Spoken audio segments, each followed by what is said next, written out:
tere! Eestimaa noor, ma räägin sinuga praegu samal ajal, kui ma söön ühte väga head tomatisuppi. Kas sa oled kunagi mõelnud selle peale, kui mitmest erinevast osakestest sinu keha koosneb?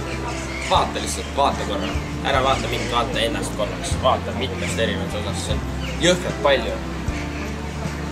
Küüned ja näpud ja kõik asjad koos. See on nii meeletu. Aga mõtle, kui ühel päeval üks su keha osakestest lihtsalt otsustaks, et ei, mulle aitab, mina ei viitsi enam nagu tegeleda selle asjaga.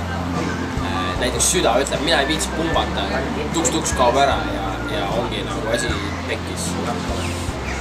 Selleks seoses ma tahan sulle öelda, Eestimaa noor, et meil on võimalus nüüd 24–29 juuli olla üks funktsioneeriv ihu üheskoos Eestimaa Kristas noortena. Meil on võimalus tulla kokku Heartbeati nädala raames Shiny noorteprogrammile. Nii et ma tõesti julgustan teid.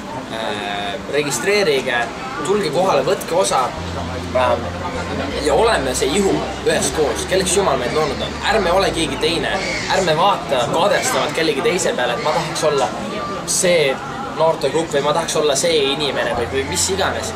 Oleme need, kelleks Jumal meid loonud on, ole see, kelleks Jumal sind loonud on ja teeme seda üheskoos ja moodustame selle ilusa ihu, kelleks Jumal meid loonud on. Olgu tubli, mina söön suppi edasi. Tšau!